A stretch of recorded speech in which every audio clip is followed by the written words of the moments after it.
Paayos natin yung motor kasi natagas po yung oil. Ito yung ginagamit natin pa nagwa-vlog. Yan. Dito tayo sa paayusan ng motor. Ano? Ito sa malapit sa sentro. Papapalitan din natin ang battery para maggumana na yung starter niya. At lagi natama yung paa ko. Yan, kapag nasipa, pag nabuhay po ng motor, laging tumatama din sa sipaan. Kaya dapat may starter. Ito. Maputik na, ilasin ko na din po mamaya.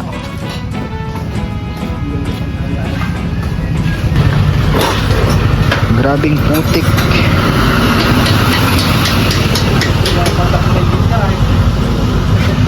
Natagas na kasi yung ano niya, napatak.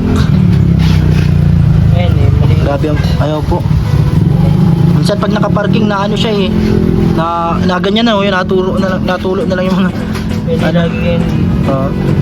Pero okay pa man po yan, nakaka-change oil ko lang nung nakaraan. Okay pa ang oil niyan? Hindi pa man yan ano? Depende po kung gano'n. Nung ano lang ay nung last week lang. Oh.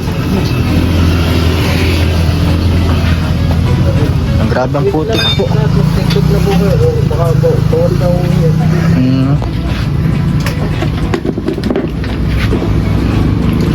Yan po.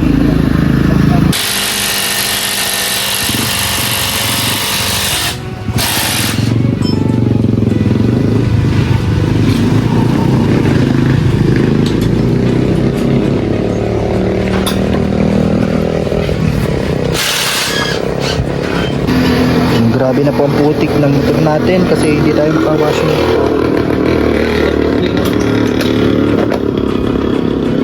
Lagi po kasi maputik doon sa inuuwian natin sa kalsada, hindi pa natutuyo yung putik po. Kaya kung mag-washing, mapuputikan din agad.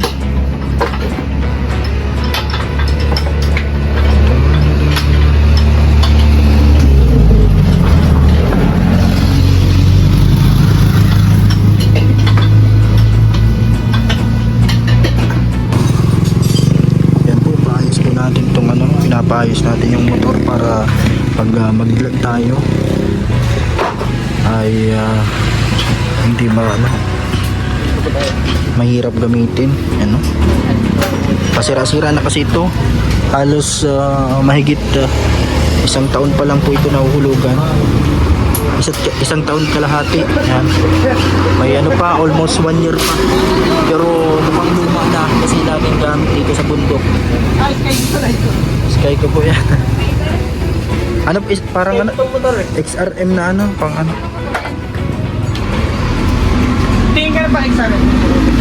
Ito po.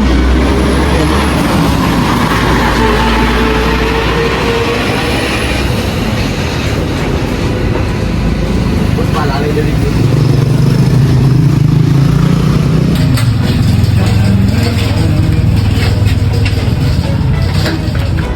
Mabili din po tayong set cover para mapalitan natin yung ano, para magmukhang bago. Ano na po kasi oh. Ano na siya? Sira-siraan na. Tanggal na nga po ito.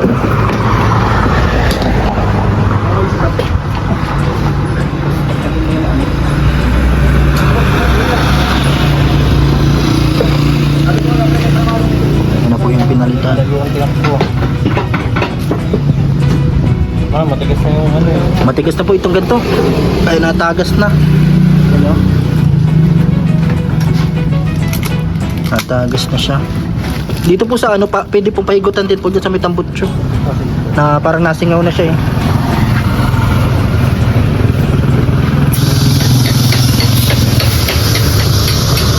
Grabe, naputik na po ng ating motor. Yan kasi ang ginagamit natin pag naigib ng tubig, pag nabili, balik-balik dun sa dinadaanan na maputik. Lagi kasi nag-uulan.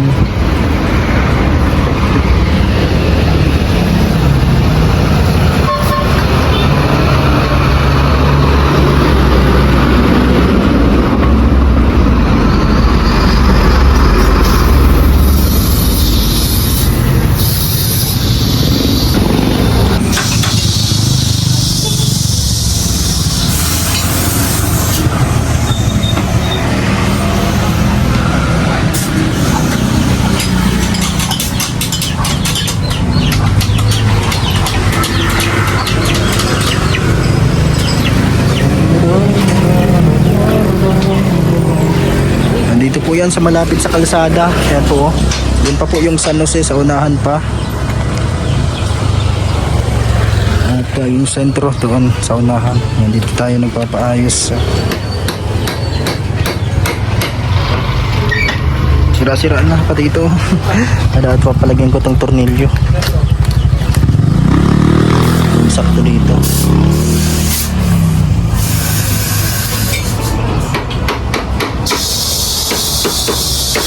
Grabe ang putik.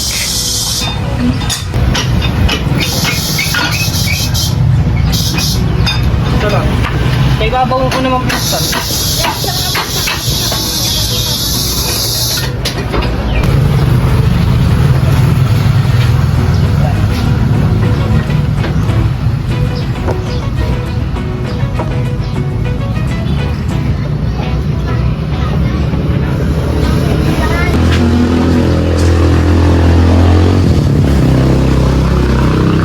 Hello guys, good morning po sa lahat ng subscribers, followers sa ating Facebook page, Kalinga Papa Franz, and sa ating channel, Papa Franz Vlog Official YouTube channel.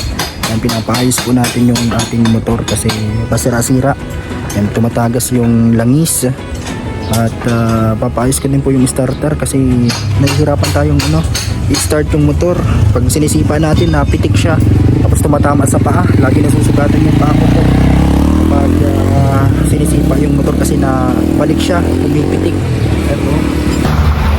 Para may magamit tayo kapag nag-charity vlogs tayo. Kasi ngayon po, ang plano ko kayong November, talagang focus ulit tayo sa channel. At kahit pa paano, kapag charity vlogs, kahit paunti-unti, mga simpleng paraan, kahit bigas, grocery, sa mga tinutulungan natin. Listahin natin ngayon kasi malapit na mag-Pasko.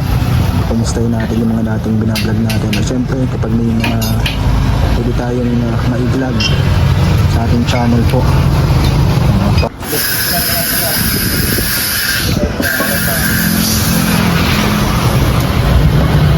Papalitan din natin ang cover po. Ito, kasi ano na siya, nasira na. Grabe na ang putik ng motor.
battery din, paayos din natin. Starter ito.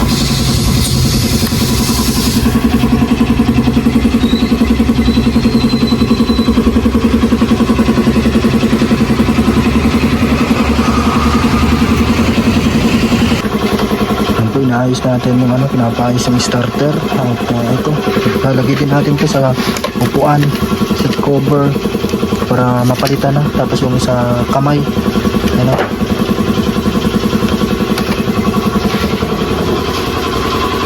nahanap pa nila yung linya na sira.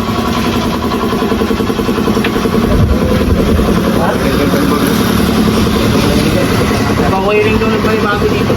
May starter. Sa magkano yun? Ito palit ng gasket. 80 lang daw po. Tapos 80 po. Oo. Tapos dito magkano? 250. Lahat na yun pag na Papalitan po. Depende daw kasi kung may papalitan pa kasi check pala yung... sige na po. Okay man na yung battery niya, mas kasi kung nagbanap pang battery mas mahal pa. Dito ko din yung pinili yung battery na yan ay. Oo. Diyan lang sa mga linya lang siguro talaga.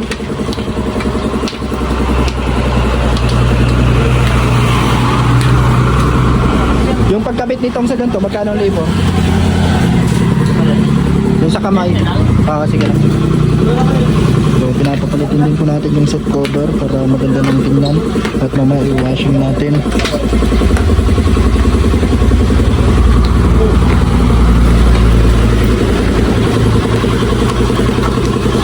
Ano kaya dyan? May nasunog siya o kaya naputol? Putol.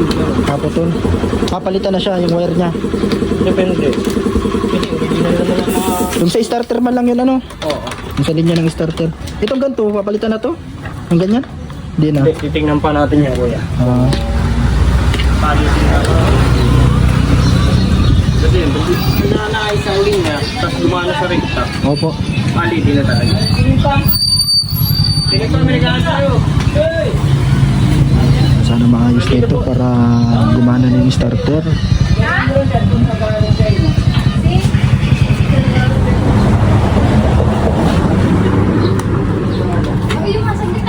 May mas malaki-laki kayong side mirror dito? Yung mas malaki dito?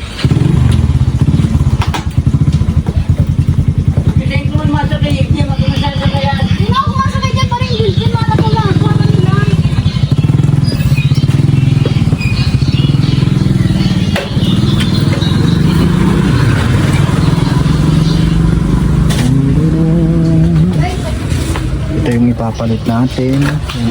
Meron siyang design.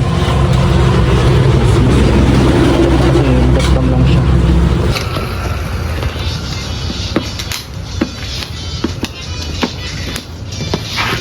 Nasaan yung ito papalit ko yun? Andyan po. Yung handle. Yung handle. Ito. Papalit.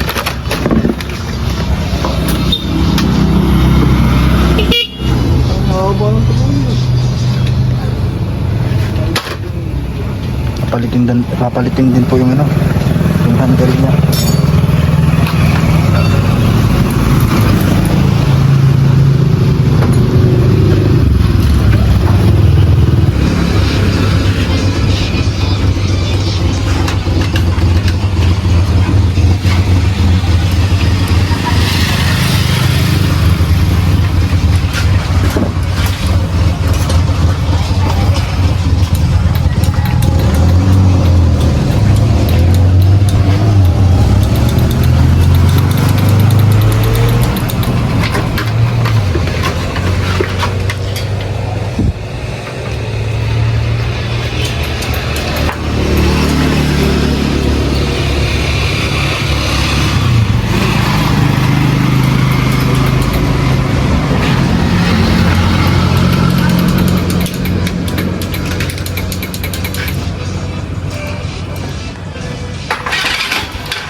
Ito na po yung upuan. Ayan. At papalitin din natin side mirror para maganda na. Tapos mapa-washing na tayo.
radyo'y bituin sa dilim. Ngayon ay tahimik, ngunit di nawala. Pag-ibig mo tapang sa puso'y tala. O DJ Franz, huwag kang bibitaw. Sa laban ng buhay, ikaw ay ilaw. Para sa pamilya, di ka napagod. Kalingap boy, puso'y busilak at tapat sa Diyos.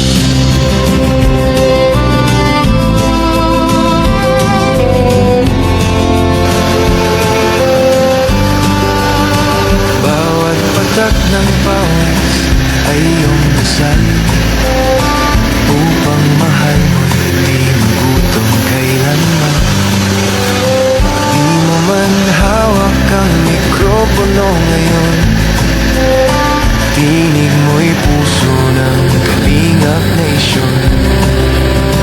O DJ Franz, huwag kang bibitaw. Sa laban ng buhay, ikaw ay ilaw. Para sa pamilya, di ka napagod. Kalingap boy, puso'y busilak at tapat sa Diyos.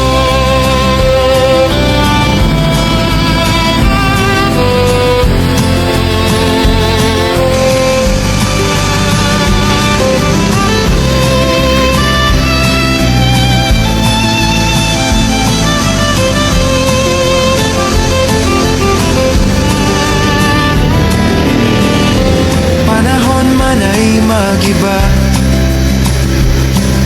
pangarap mo'y patuloy na dala. Hawak mo ang mikroponong ginto, tinig ng pag-asa sa puso'y totoo. O DJ Franz, mananatili.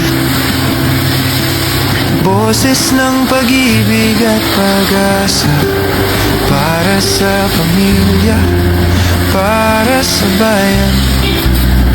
Tinig ng puso, di magwawakas kailanman. Tinig mo'y di na maririnig sa hangin, ngunit sa aming puso yung awit ay laging green.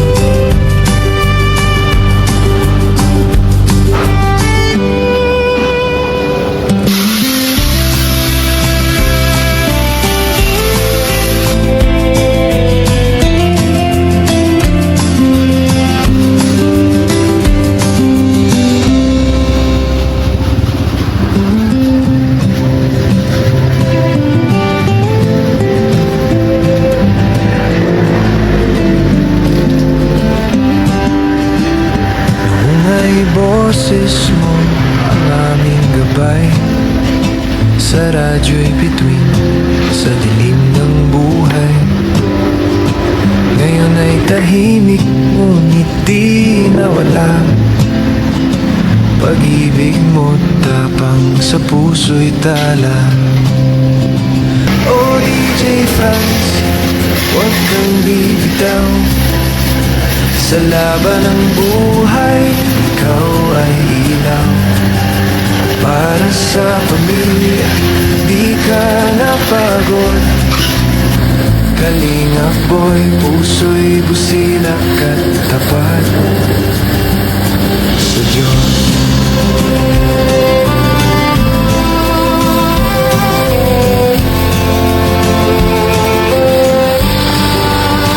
Bawat patak ng